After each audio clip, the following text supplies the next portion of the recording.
तो कल कहां तक हो गया था? कल हमने जीरो ऑर्डर यानी शून्य कोटि अभिक्रिया शुरू की थी, है ना, केमिकल काइनेटिक्स वाला पार्ट चल रहा है। और कल हमने ये किया था zero order reaction, zero order reaction यानी शून्य कोटि की अभिक्रिया। और शून्य कोटि अभिक्रिया में हमने एक तो लिखा है अवकलित वेग समीकरण, लिखा है ना, क्या लिखा है? dx अपॉन ए dt बराबर क्या लिखा था? k0 अवकलित वेग समीकरण। एक लिखा हमने समाकलित वेग समीकरण, क्या लिखा था? x बराबर क्या लिखा था? kt, ऐसे है ना, यू k0 t जो भी है समाकलित। और फिर हमने अर्धायु काल का मान निकाला था इसके लिए, t हाफ, क्या निकाला था? a upon 2k note s0। इस तरह से ये तीन फॉर्मूले याद रखने आपको, अवकलित वेग समीकरण, समाकलित वेग समीकरण और अर्धायु काल का मान शून्य कोटि अभिक्रिया के लिए। फिर हमने ग्राफ खींचा पीछे वाले हमने इसमें क्लास के अंदर, और फिर ग्राफ के बाद शून्य कोटि अभिक्रिया के लिए वेग इस तरह की हमने इकाई लिखी थी, यूनिट लिखी थी, यहां तक हमने किया था ये। इसके बाद लिखो शून्य कोटि अभिक्रिया के उदाहरण, एग्जाम्पल, शून्य कोटि अभिक्रिया के उदाहरण, एग्जाम्पल, शून्य कोटि अभिक्रिया के उदाहरण। और एग्जाम्पल में ये ध्यान रखो आप, जो रिएक्शन है ना गैसीय अभिक्रियाएं होगी, गैस से चलती है, जैसे H2O2, इस तरह से गैसीय अभिक्रियाएं हो, और जो उत्प्रेरक की उपस्थिति में संपन्न हो, जहां विषमांगी उत्प्रेरण मतलब उत्प्रेरक ठोस सॉलिड हो और गैसीय अभिक्रियाएं हो, वो हमेशा उनके लिए ऑर्डर क्या रहता है? जीरो रहता है। इसमें दो तीन एग्जाम्पल याद रखने हैं आपको। नंबर एक H2 प्लस Cl2, 2HCl,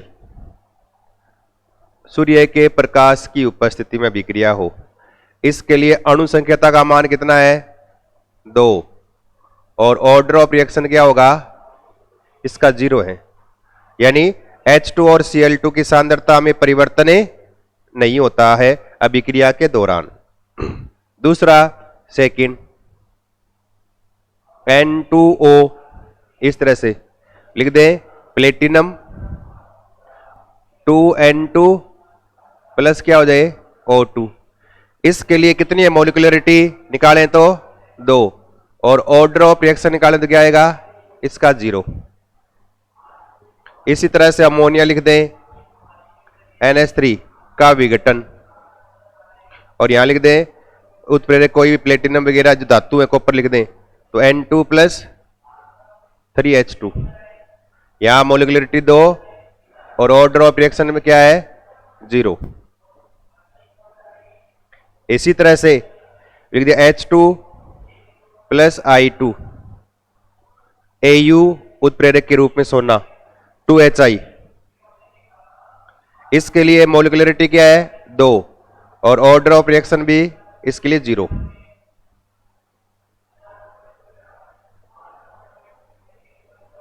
इस तरह से रिएक्शन हो, और जहां पर हाँ गैसीय अभिक्रियाएं उत्प्रेरक की उपस्थिति में संपन्न से लिखाएंगे अलग से लाइन, हाँ तब नहीं होगा। अगर यहां Au नहीं होगा तो इसकी फिर ऑर्डर 2 रहेगा, इसका 0 नहीं रहेगा फिर।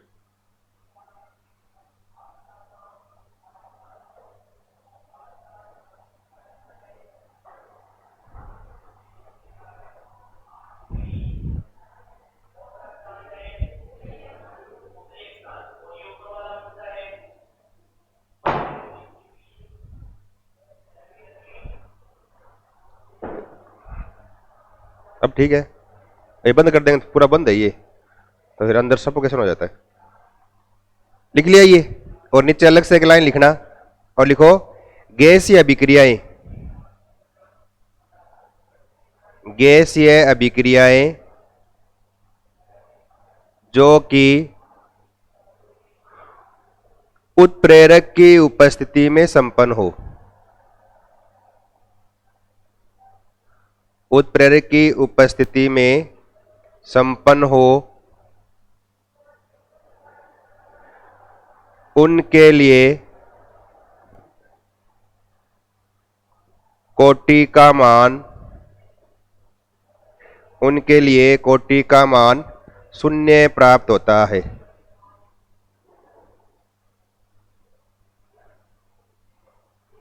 इनके लिए कोटि का मान 0 प्राप्त होता है।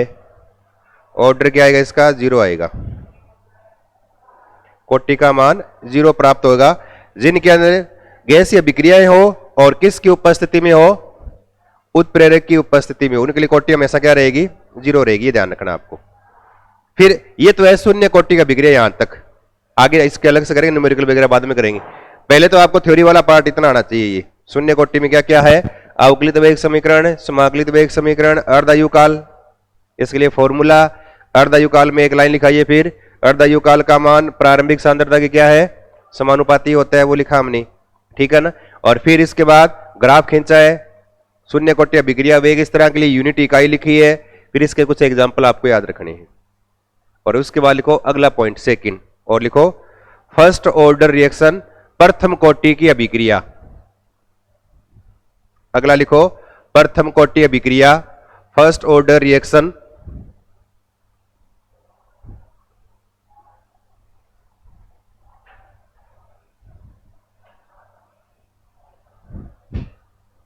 फर्स्ट ऑर्डर रिएक्शन प्रथम कोटि अभिक्रिया,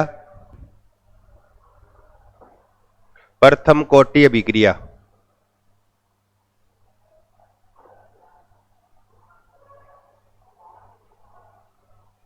फर्स्ट ऑर्डर रिएक्शन प्रथम कोटि अभिक्रिया। अब वापस वैसे ही चलेंगे जैसे हमने शून्य कोटि तक चला है। शून्य में क्या लिखा है? वे अभिक्रियाएं जिनमें अभिक्रिया वे क्रिया कारक के शून्य घातांक पर निर्भर करता है। यहां क्या लिख देंगे? प्रथम घातांक पर निर्भर करता हो। फर्स्ट पहला पॉइंट लिखो, वे अभिक्रियाएं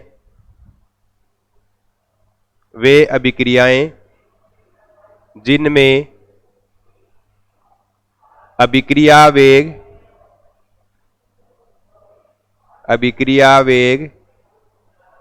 क्रिया कारक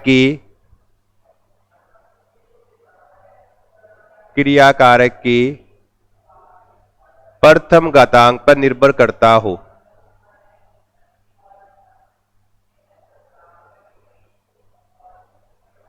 क्रिया कारक की प्रथम घातांक पर निर्भर करता हो,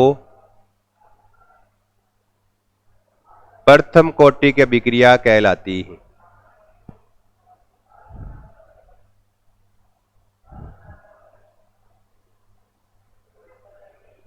प्रथम कोटि की अभिक्रिया कहलाती है, फर्स्ट ऑर्डर रिएक्शन कहलाएगी। अब वापस वैसे ही कर रहा है। अब देखो ए कोई क्रिया कारक, इससे क्या बन रहा है? पी कोई प्रोडक्ट बन रहा है। ये तो पीछे किया हमने। अब हमने पीछे क्या किया? टी बराबर 0 जब टाइम स्टार्ट नहीं हुआ तब हमने कहा कि ए की सांद्रता क्या है? ए, प्रारंभिक मोल इसके ए, इसकी कितनी होगी? 0। रिएक्शन स्टार्ट नहीं हुई तब तक इसका मान 0। फिर हमने क्या कहा कि जब टी बराबर क्या हो जाए? टी, ये मतलब कोई टाइम हो गया, 10 सेकंड, 20 सेकंड, 2 मिनट, 5 मिनट, जो भी है, टाइम स्टार्ट हो गया, रिएक्शन स्टार्ट हो गई। और कुछ देर बाद अभिक्रिया हो जाएगी तो कुछ मात्रा में क्या बन जाएंगे? उत्पाद बनेंगे। अब कह दिया उत्पाद की मात्रा मान लो x बन गई, तो x उत्पाद बन गया तो यहां क्या रह गया? a माइनस एक्स बच गया, a में से x कम हो गया, इतना बचा हुआ है। और अगर यूं कह दें t बराबर t ऑफ हो गया, मतलब अर्धायुकाल, यानी अभिक्रिया को चलते हुए आधा टाइम हो गया, यानी आधा क्रिया कारक चेंज किस में हो गया? उत्पाद में। अर्धायु मतलब अभिक्रिया की आधी उम्र। आधी उम्र का मतलब वे अभिक्रियाएं जिनमें क्रिया कारक की आधी मात्रा क्या है? उत्पाद में बदल जाए, आधी बचे, उसमें लगा हुआ समय कहलाएगा उसका अर्धायुकाल या टी हाफ बोलते हैं। इसका मतलब अर्धायु होगी, आधी अभिक्रिया होगी। आधी का मतलब ये कितना बचा? यहां इसका आधा बचा। आधा मतलब 1/2। 10 ग्राम था 5 बचा, 20 था तो 10 बचा। प्रारंभिक मात्रा की आधी रहेगी और आधी क्या बन गई? उत्पाद बन गई। इसका मतलब a/2 यहां रह गया, ये 10 ग्राम था 5 रह गया, 5 इधर बन गया। इसका मतलब ये भी क्या हो गया? a/2 हो गया। a/2 इधर, a/2 इधर। ये थोड़ा इसी हिसाब से फिर आगे उसको हम करना आगे चल के।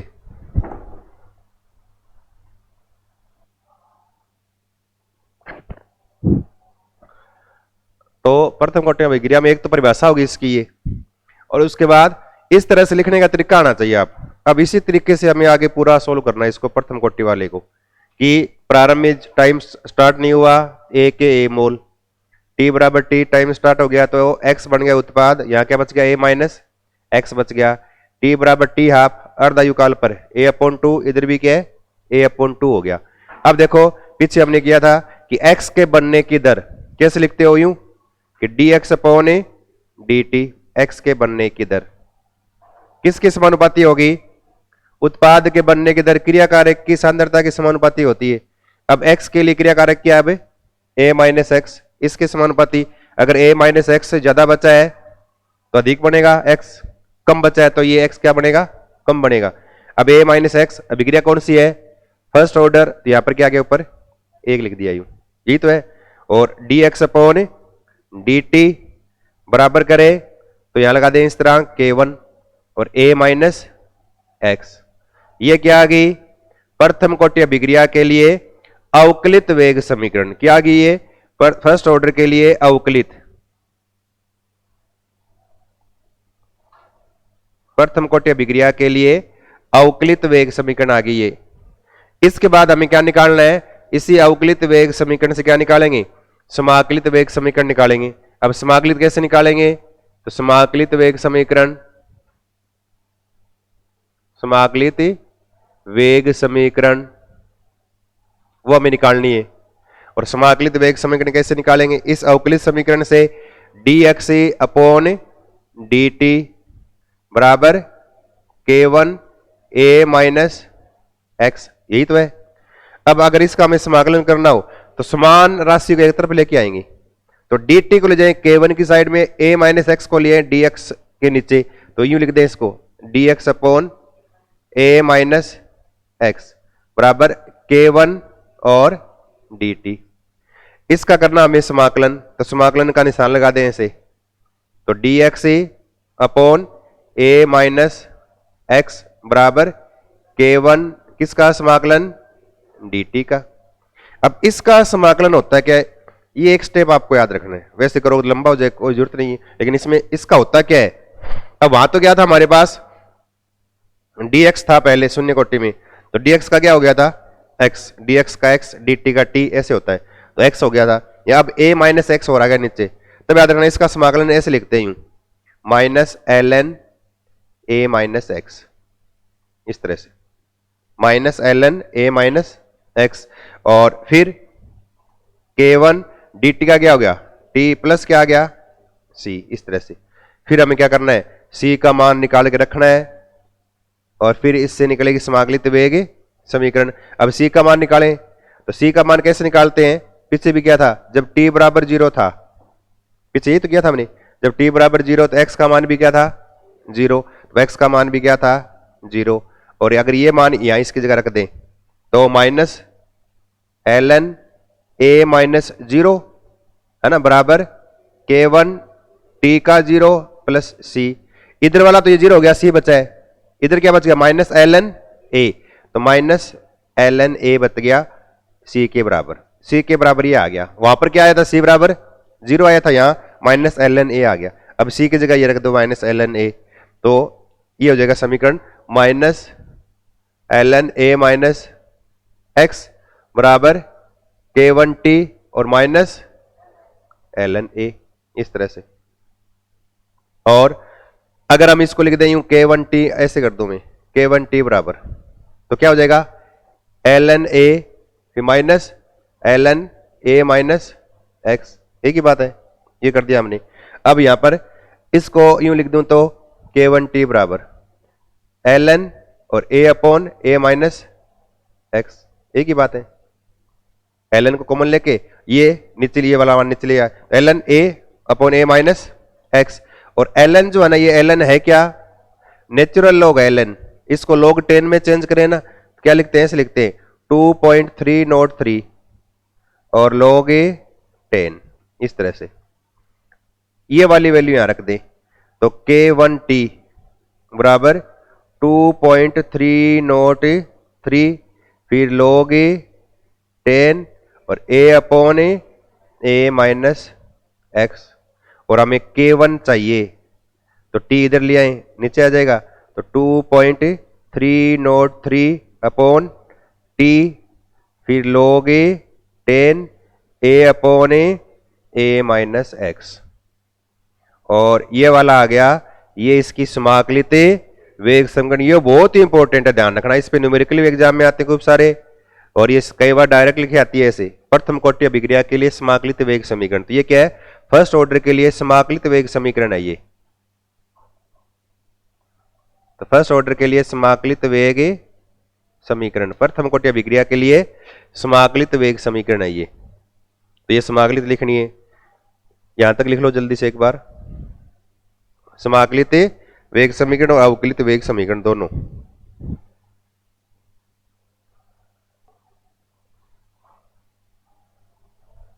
है ना, ये तो अवकलित वेग समीकरण और समाकलित।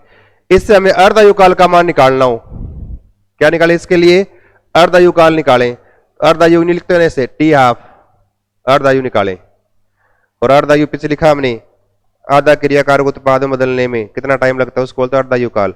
और अर्धायुकाल निकालने के लिए क्या करते हैं, समाकलित वेग समीकरण है ना, उसमें टी बराबर क्या रख देंगे, टी हाफ।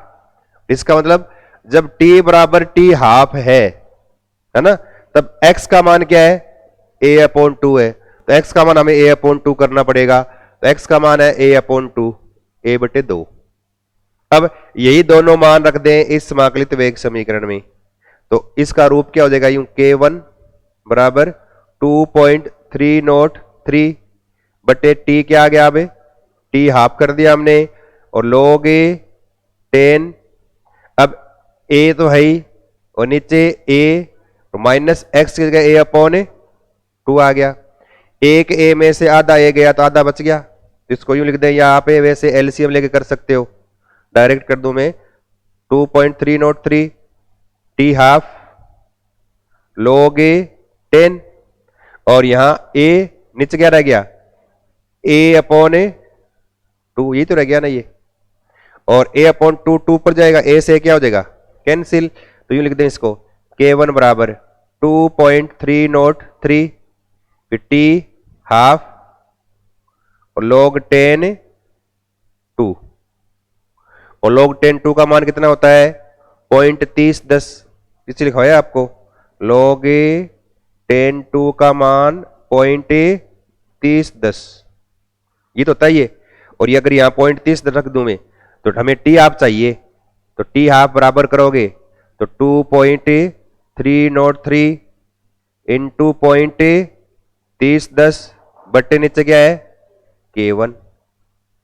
अब इसको गुणा भाग करेंगे ना तो उत्तर आ जाएगा, टी हाफ बराबर 0.693 अपॉन k1, ये आ गया फॉर्मूला। और ये मोस्ट इंपॉर्टेंट सूत्र है ये, किसके लिए, अर्धायुकाल का फॉर्मूला आ गया, किसके लिए, फर्स्ट ऑर्डर रिएक्शन में। अब देखो इस प्रथम कोटि अभिक्रिया में टी हाफ बराबर 0.693 अपॉन k1 है, क्या इसमें कहीं पर भी क्रियाकारक की सांद्रता लिखी है क्या, ए आया कहीं पर भी, ए यहां नहीं आया, जीरो ऑर्डर में ए आया था, समानुपाती था, यहां ए नहीं आया, इसलिए हम क्या लिखेंगे कि अर्धायुकाल का मान जो है वो प्रथम कोटि अभिक्रिया में क्रियाकारक की प्रारंभिक मात्रा पर डिपेंड नहीं करता है, यानी मात्रा चाहे कितनी हो उसकी आधी हो जाएगी, उसमें लगा हुआ टाइम सब में फिक्स रहेगा। अगर 100 किलोग्राम से 50 किलोग्राम रहेगा तब भी जैसे 10 मिनट लग रहे हैं, तो फिर 50 से 25 रहेगा तब भी 10 लगेंगे, 25 से 12 रहेगा तब भी 10 लगेंगे। कहने का मतलब है शुरू वाली मात्रा आधी हो जाएगी चाहे वो कितनी हो, उसमें लगने वाला टाइम हमेशा क्या रहेगा, फिक्स रहेगा। ये फर्स्ट ऑर्डर का नियम है। तो नीचे लिखो जल्दी से एक बार, अर्धायुकाल,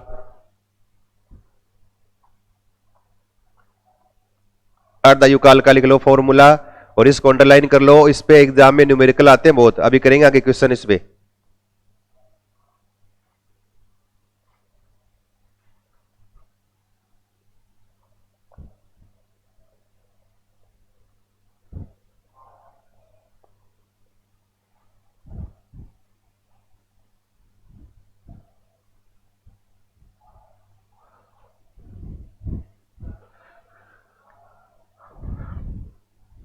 ये फॉर्मूला आ गया अपने पास, टी हाफ बराबर 0.693 अपॉन k1, ये आ गया अर्धायुकाल का मान। तो इसके लिए क्या लिखेंगे, अतः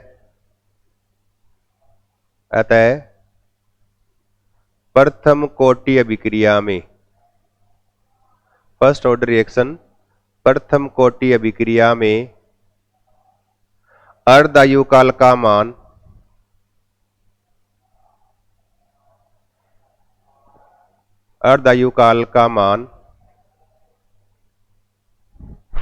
क्रियाकारक की प्रारंभिक सांद्रता पर निर्भर नहीं करता।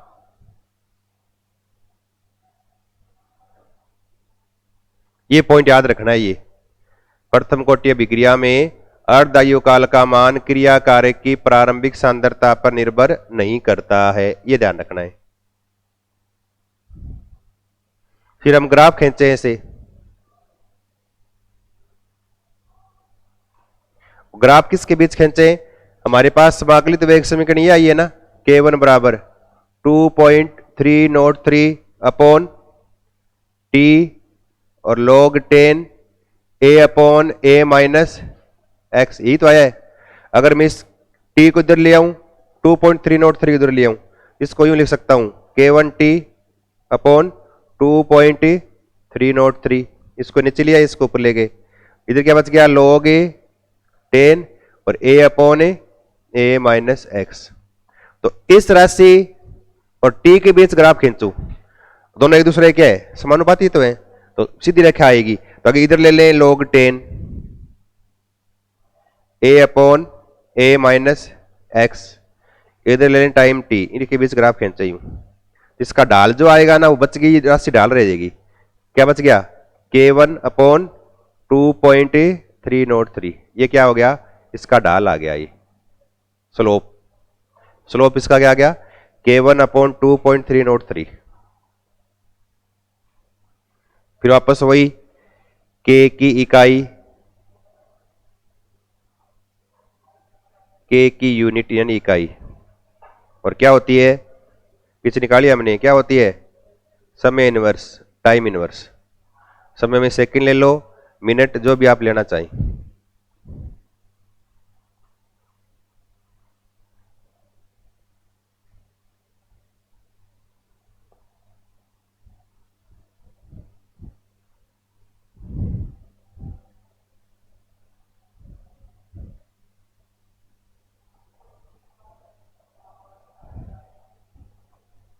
कर लिया ये।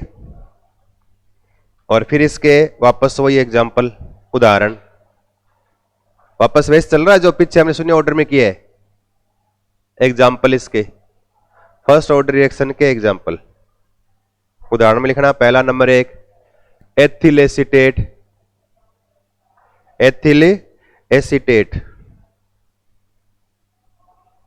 का अम्लीय जल अपघटन।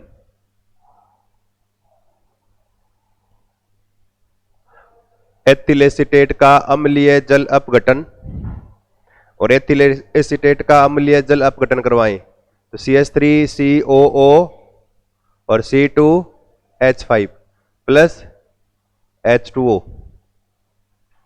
अम्लीय माध्यम में H प्लस, तब क्या होगा यहां CH3COOH प्लस C2H5OH। अब यहां अणु तो दो भाग ले रहे हैं, लेकिन कोटि का मान इसका क्या होगा, एक ही रहेगा।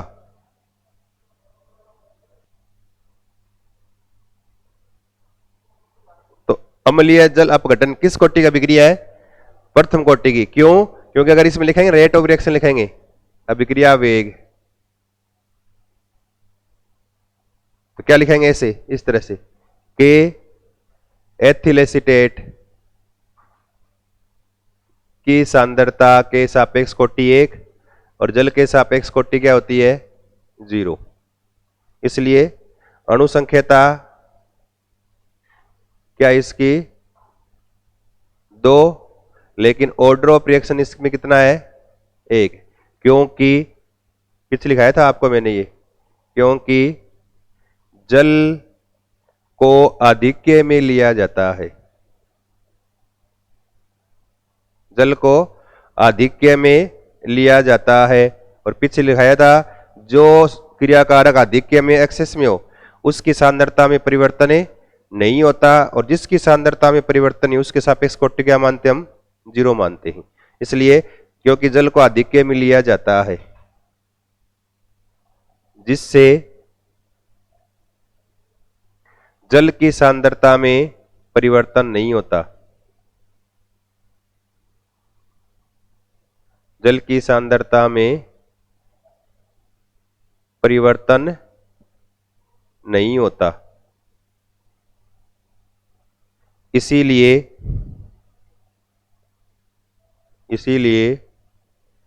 जल के सापेक्ष कोटि क्या होगी? शून्य होती है। जल के सापेक्ष कोटि का मान क्या रहेगा? 0 रहेगा।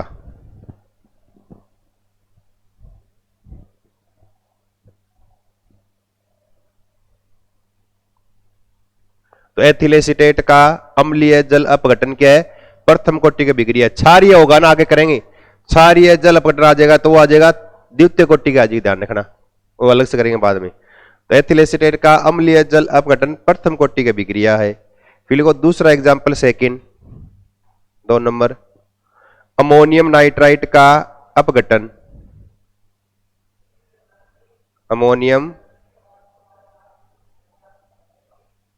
अमोनियम नाइट्राइट का उष्मीय अपघटन।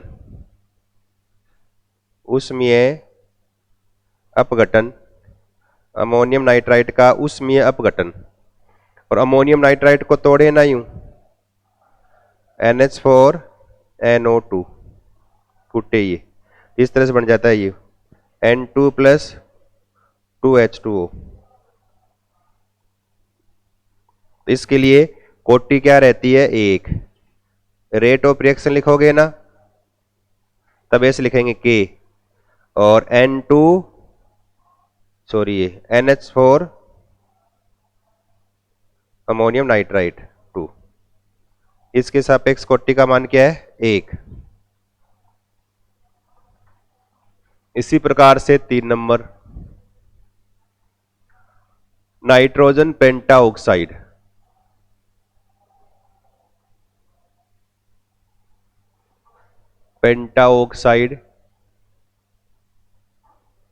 या कई बार लिखते हैं ऐसे डाई नाइट्रोजन पेंटाऑक्साइड, नए पैटर्न में डाई नाइट्रोजन पेंटाऑक्साइड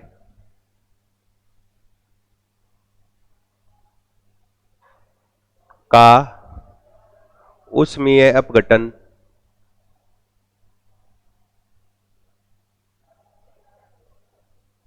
टूटे तब भी अभिक्रिया प्रथम कोटि की होती है।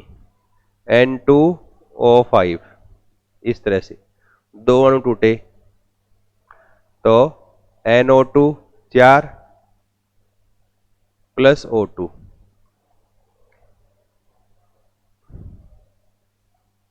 तो अभिक्रिया वेग जो है ना वो केवल एक अणु पर निर्भर करता है।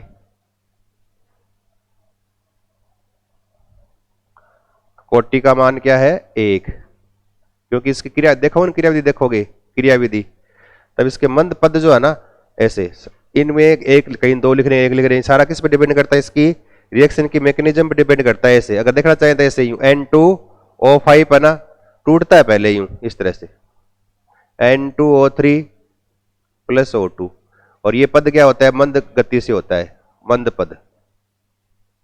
फिर तीव्र पद होता है ये N2O3 + दूसरा N2O5 दूसरा अणु, और यहां बनता है 4NO2। ये क्या होता है? ये तीव्र पद। टोटल जोड़ोगे पूरी अभिक्रिया आ जाएगी ये, और पूरी में ये तो कैंसिल हो गया, क्या बच गया? 2 N2O5, इससे क्या बन गया? 4NO2 + O2। और मंद पद में N2O5 कितने अणु है? एक ही भाग ले रहा है। पीछे हमने लिखा है कि अभिक्रिया का वेग मंद पद पर निर्भर करता है, और मंद पद में जितने अणु होंगे ना उसके लिए कोटि का मान उतना ही रहेगा। इसलिए कितना एक ही अणु पार्टिसिपेट करता है मंद पद यानी स्लो स्टेप में। इसलिए अगर लिखेंगे ना विक्रिया वेग तो N2O5 का क्या लिखेंगे, एक लिखेंगे मॉलिक्यूल यूं, इस तरह से। तो वो सारा डिपेंड करता है इसकी रिएक्शन की मैकेनिज्म पे डिपेंड करता है, विक्रिया की क्रिया विधि पर। कि अगर कहीं मंद पद में एक अणु आ गया तो कोटि का मान उसी पे डिपेंड करेगा, फिर आगे तीव्र पद पे कोटि का मान डिपेंड नहीं करता है।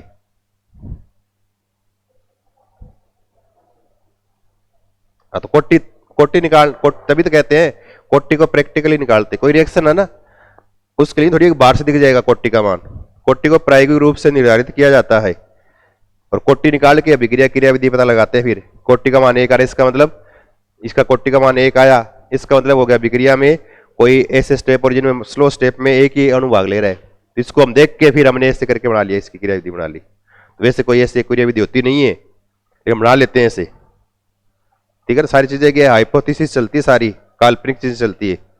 इस तरह से बना ली कि कोटि का मान एक आ रहा है, मतलब कोई ऐसा स्टेप है जिसमें एक अणु भाग ले रहा है, यानी जो रिएक्शन है वो एक अणु पे डिपेंड कर रही है। तो हमने बना लिया ऐसे मंद पद हो रहा होगा, ऐसे टूट रहा होगा, फिर एक अणु वो जुड़ गया होता है, ऐसे बन गया, हो गया तीव्र पद हो गया, जोड़ लिया, टोटल रिएक्शन ये आ गई मंद पद में।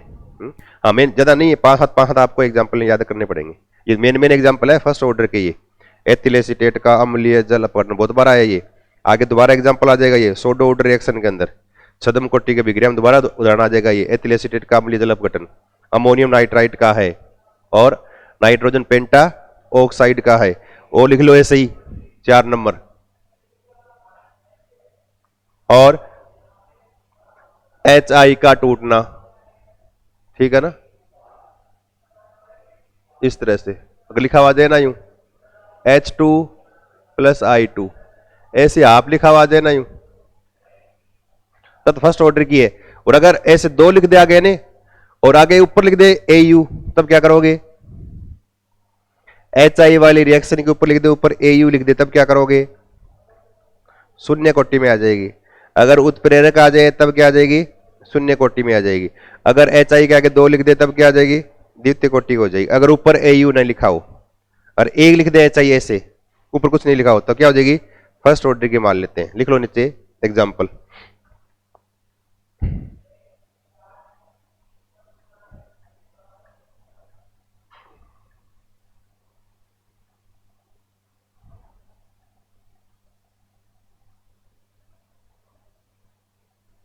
और फिर नीचे एक लाइन लिखना अलग से, जितने भी रेडियो एक्टिव सब्सटेंस है ना, कोई भी लिखा हुआ आ जाए, रेडियो एक्टिव पदार्थ है, उनका विघटन हो, वो सारी कौन सी होती है, फर्स्ट ऑर्डर रिएक्शन होती है। ध्यान रखना, नीचे अलग से लिख लो, 5वां एग्जाम्पल लिखना चाहो लिख लो ऐसे, रेडियो एक्टिव पदार्थों का विघटन, रेडियो एक्टिव पदार्थों का विघटन प्रथम कोटि की विक्रिया होती है, प्रथम कोटि की अभिक्रिया होती है।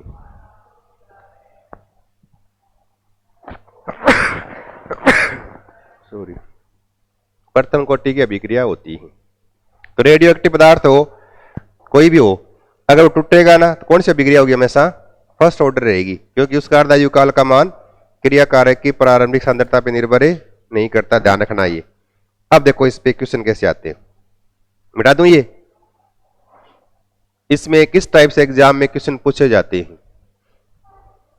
एक तो आपको अर्धायु काल वाला फॉर्मूला याद रखना है, डायरेक्ट उससे क्वेश्चन आते हैं, या फिर आप समाकलित वेग समीकरण वो याद रखनी है, उससे क्वेश्चन होंगे, और या फिर जनरली सीधा ही आप क्वेश्चन कर सकते हो अपने दिमाग से अर्धायु काल वाला। अब देखो यूं, नीचे प्रश्न लिखो, यदि किसी रेडियो एक्टिव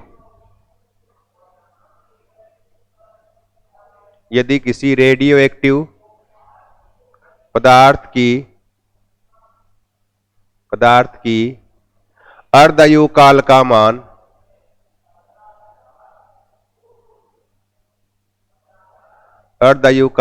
मान 10 मिनट है, तो इसकी तो इसकी 1/16 भाग शेष रहने में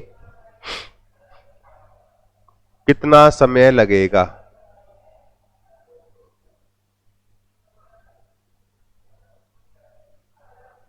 कितना टाइम लगेगा 1/16 भाग शेष रहने में? अब ऐसे प्रश्न आ जाए ना, कितना भाग शेष रह गया, उसे घुमा के और लिख देंगे स्कोर। ऐसे रेडियोएक्टिव पदार्थों का विघटन, वैसे इसके लिए एक फॉर्मूला है, उससे आपसे निकलेगा नहीं, है ना, n/2 करके फिर घात लगा के n लगा के, उससे आपको निकलेगा नहीं, फिर आपको प्रारंभिक मात्रा चाहिए, खूब सारा लंबा हो जाएगा। इसको हम जनरली क्या है, एक आड़ू विधि से कर सकते हैं कि प्रारंभिक मात्रा 1, अर्धायु काल मतलब आधी मात्रा टूटने में लगा समय, यानी 1 से क्या रह गया 1/2, कितना टाइम 10 मिनट लग गया। फिर इससे आधी 1/4, कितना समय 10 मिनट लग गया। फिर इससे आधी 1/8, कितना टाइम 10 मिनट। इससे आधी 1/16, कितना टाइम 10 मिनट। अब देख लो कितने, अब कह दे 1/16 भाग शेष रहने में कितने अर्धायु काल की आवश्यकता होगी? कितने हो गए 1 2 3 4 अर्धायु काल लगते हैं। इसका मतलब टोटल टाइम कितना हो गया, कितना आ गया 40 मिनट लगेंगे। इस तरह से यूं कर सकते हो। 15, अगर 1/15 जाती तो आपको ऑप्शन मिल जाएंगे ऐसे, वहां पर ऐसे नहीं मिलेंगे कि 39.8, ऐसे ऑप्शन दूर मिलेंगे, तो ऑप्शन से कर सकते हो आप। इससे आपका सारा हो जाएगा जो भी करना चाहो। 1/20 आ जाए तो 1/20 आ जाए तो आप 1/16 1/32 ले जाके बीच में ले लाके कर सकते हो आप, कोई दिक्कत नहीं है। मतलब इसके आसपास पहुंच जाओगे उत्तर के पास।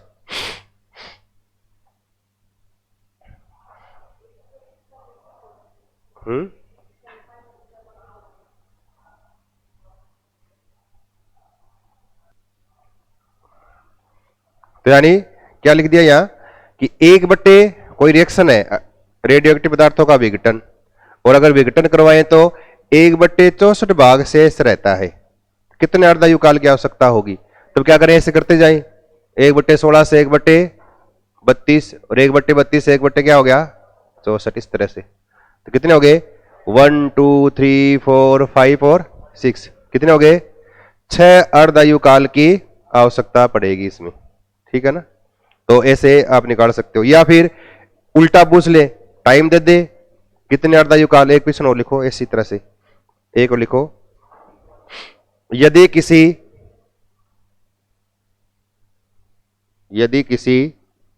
रेडियोएक्टिव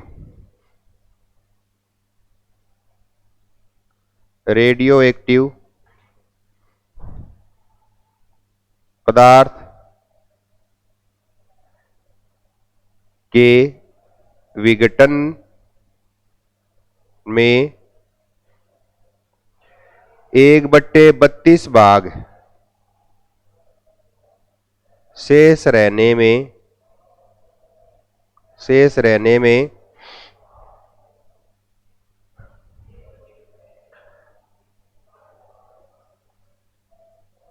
ये लिख दिया 60 सेकंड लगते हैं। तो 60 सेकंड लगते हैं, तो रेडियोएक्टिव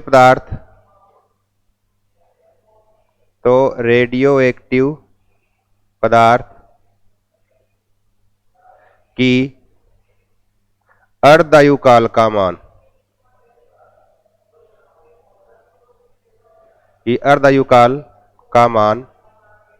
बताइए। रेडियोएक्टिव पदार्थ की अर्धायु काल का मान बताइए।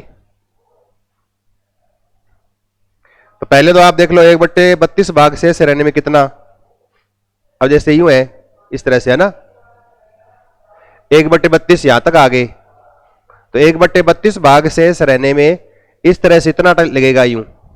अब काउंट कर लो कितने अर्धायु काल हो गए, 5 हो गए ना। तो अर्धायु काल का संख्या कितनी होगी 1 2 3 4 और 5, तो इसकी हाफ लाइफ है टोटल 5 होगी। ये अर्धायु काल की संख्या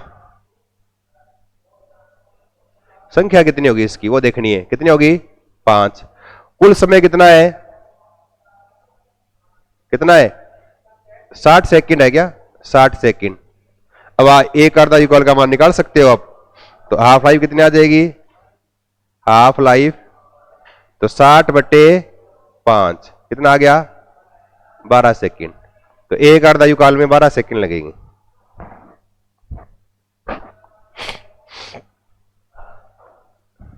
इस तरह से कर सकते हैं, या फिर आगे एक प्रश्न और लिखो। फिर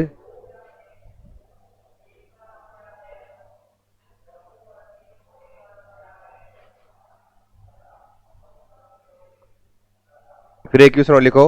यदि किसी प्रथम कोटि अभिक्रिया के लिए, लिखा हुआ आएगा ऐसे, प्रथम कोटि एक द्वितीय कोटि कोई भी है, रेडियो एक्टिव पदार्थ का नाम आ जाएगा, वहां लिखा हुआ नहीं आएगा, वो तो प्रथम कोटि का आपको पता होना चाहिए। तो यहां यदि किसी प्रथम कोटि अभिक्रिया के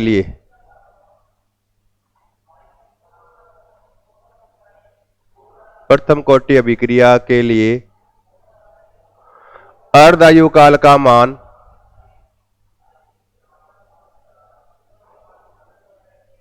अर्धायु काल का मान 10 सेकंड है, तो वेग स्थिरांक की गणना कीजिए। वेग स्थिरांक की गणना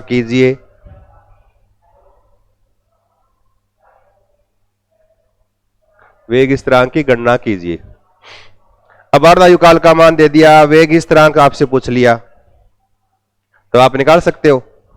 वेग स्थिरांक अर्धायु काल में क्या संबंध है, ऐसे K1 बराबर क्या लिखा है 0.693/t½ ऐसे लिखा हमने, बस उत्तर लिखना है बस। और एग्जाम में इसी टाइप से प्रश्न आते हैं जिनको हल करने में ज्यादा समय न लगे, बटे 10 कितना आ गया 0.0693। अब बताओ आगे क्या इकाई की आएगी, सेकंड इनवर्स। नीचे सेकंड 10 सेकंड है ना, तो आगे सेकंड इनवर्स आ गया।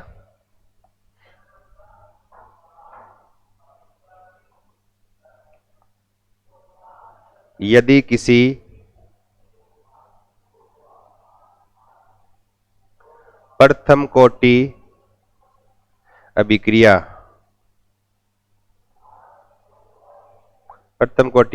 में A की मात्रा 0.5 m से 0.25 m रहने में 10 मिनट लगते हैं,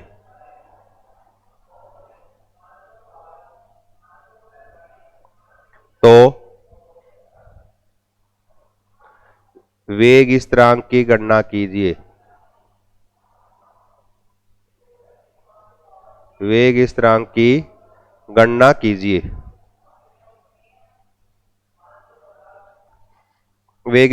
गणना कीजिए। अब देखो फर्स्ट ऑर्डर आ जाए ना, प्रथम कोटि अभिक्रिया, तो आप एक बात तो हमेशा याद रखो, समाकलित वेग समीकरण आप याद रखो, उससे सारे प्रश्न हो जाएंगे। लेकिन थोड़ा अगर जैसे ये आ गया, इससे करोगे जल्दी हो जाएगा, इसमें हम समाकलित वेग समीकरण से निकाल सकते हैं, लेकिन लंबा हो जाएगा फिर वो आपके, तो मतलब कोई चीज भूल याद नहीं रहने किससे निकालें। तो प्रथम कोटि आते हैं, आप तुरंत अपनी समाकलित वेग समीकरण लिखो। फर्स्ट ये जैसे K1 तो क्या है 2.303/t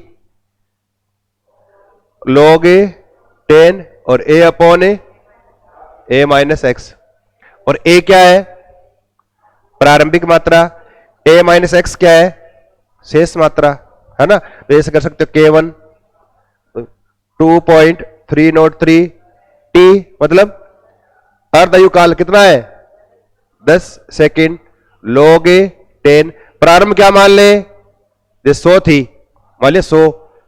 अब a-x शेष मात्रा कितनी है, अर्धायु काल का मान है, मतलब आधी अभिक्रिया पूरी होगी, इसका मतलब कितना बचा है 50 ही तो बचा है। इस ऊपर वाली को मैं ऐसे करके बता रहा हूं एक बार, यानी इसको ऐसे कर सकते हो, अगर ऐसे नहीं करो ना तो आप इससे भी निकाल सकते हो, ये कह रहा हूं। अब देखो 50 निकाटा तो log 10 2 का मान 0.30 10 गुणा करोगे ये आ जाएगा वापस, इससे निकाल, तो मतलब इससे भी निकाल सकते हो आप। अगर ये भूल जाओ ना कि अर्धायुकाल वाला फॉर्मूला भूल गए, याद कैसे लगाना है, तो आप ये याद रखो, ये सबसे आपका रामबाण इलाज है ये। अब इसको देखो, इसको डायरेक्ट कर सकते हो आप, ए की मात्रा 0.5 से 0.25 मतलब कितनी कम होगी, आधी कम होगी। डायरेक्ट नहीं दिया आपको अर्धायुकाल, लिख दिया ये, आप पहचानो, तो आधी कम हुई, अर्धायुकाल का मान दे रखा है ये कितना 10 मिनट, वापस वही लगेगा फॉर्मूला। और अगर वो नहीं लगाओ तो आपकी मर्जी है, इससे भी कर सकते हो। 2.303 टाइम कितना लगा है 10 मिनट, log 10 प्रारंभिक मात्रा 0.5 0.25 शेष रहेगी, शेष कितना 0.25, वापस कटोगे तो 2 आ जाएगा, कटोगे नहीं इनको 2 आ जाएगा। log 10 2 का मान 0.30 10 गुणा करो, वापस वही समीकरण आ जाएगी ये 2.303 इंटू 0.30 10 बटे नीचे 10, तो वही 0.693 बटे 10। ये डायरेक्ट उससे निकाल लो, चाहिए आपकी मर्जी है, उससे कर सकते हो। अगर याद नहीं रहे ना तो ये याद रखो, ये समाकलित वेग समीकरण याद रखो, इससे सारे क्वेश्चन हो जाएंगे। अर्धायुकाल वाला हो जाएगा, लास्ट में करते आओ, लास्ट में फिर वापस ये फॉर्मूला आ जाएगा, डायरेक्ट ये लगा के निकाल सकते हो। अब अगला एक प्रश्न और लिखो,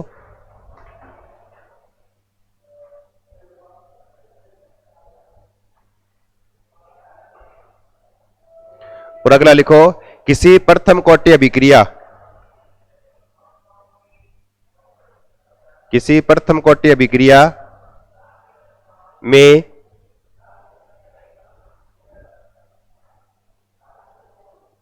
किसी प्रथम कोटि अभिक्रिया में किसी प्रथम कोटि अभिक्रिया में 40% पूर्ण होने में 20 मिनट का समय लगता है। समय लगता है 20 मिनट का समय लगता है, तो 60% पूर्ण होने में कितना समय लगेगा?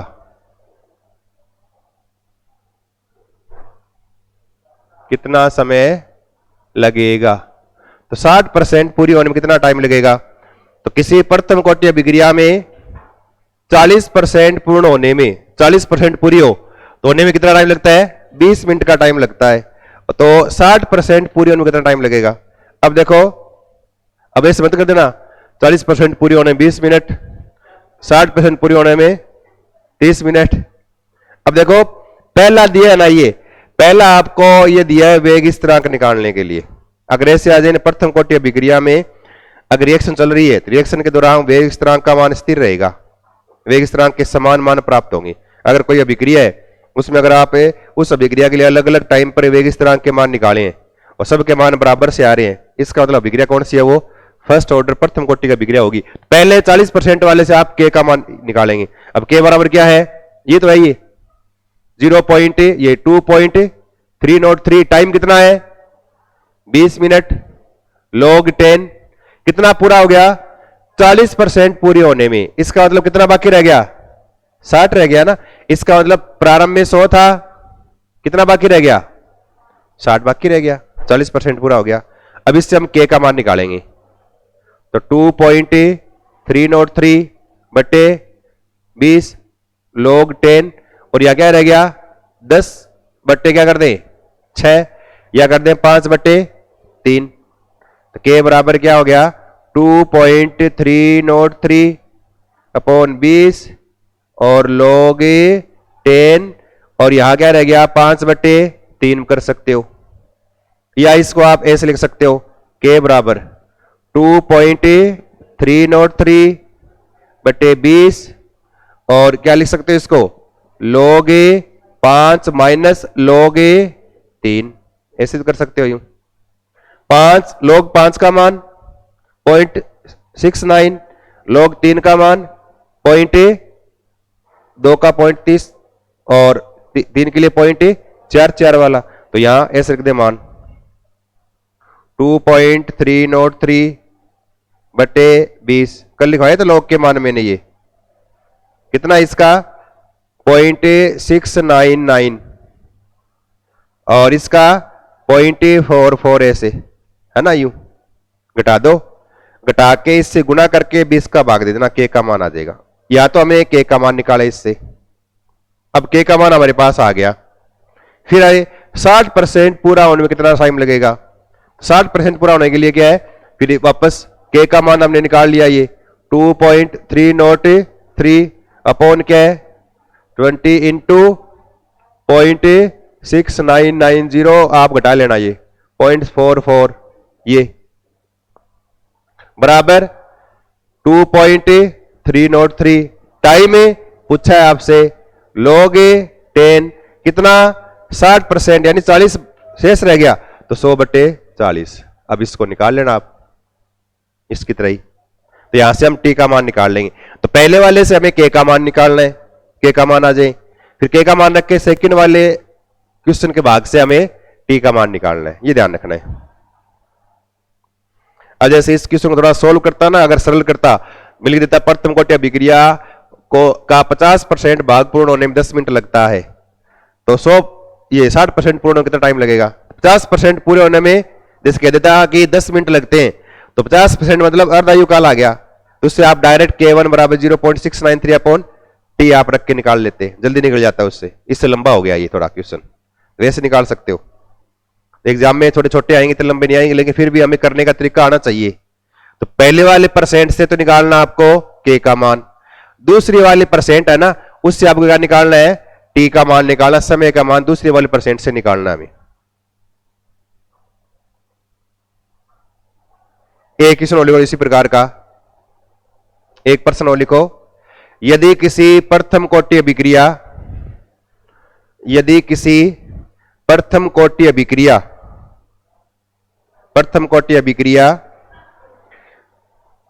की 50% मात्रा पूर्ण होने में 10 सेकंड का समय लगता है 10 सेकंड का समय लगता है तो 75% पूर्ण होने में कितना समय लगेगा 75% पूर्ण होने में कितना समय लगेगा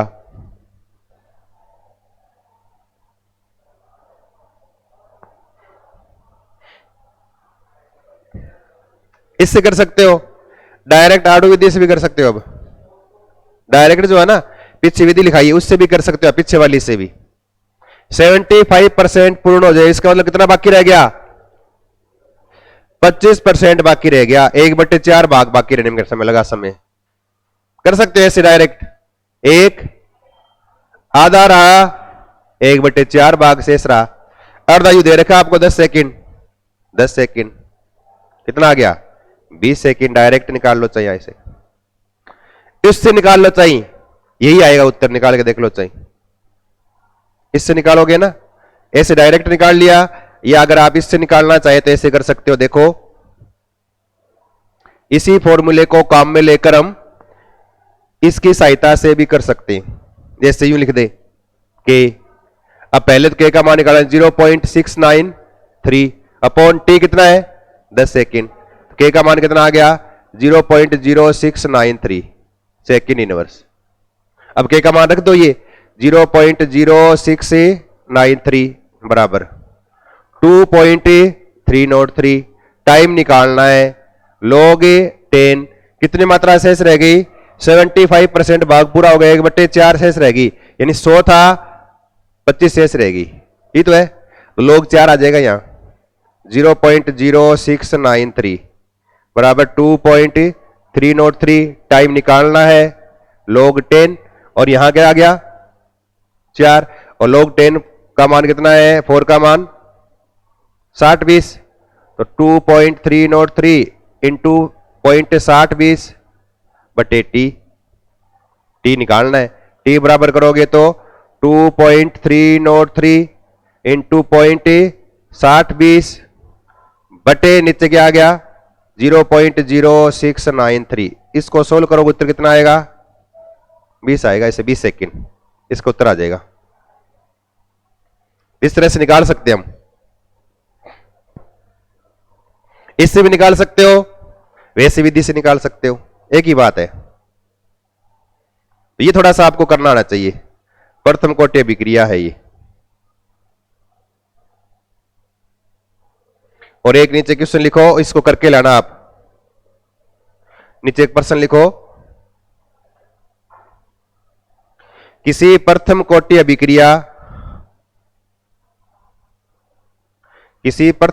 अभिक्रिया का 99.9% पूर्ण होने में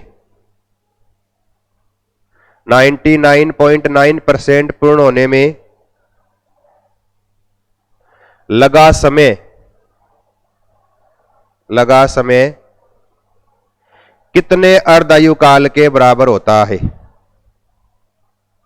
कितने अर्धायु काल के बराबर होता है?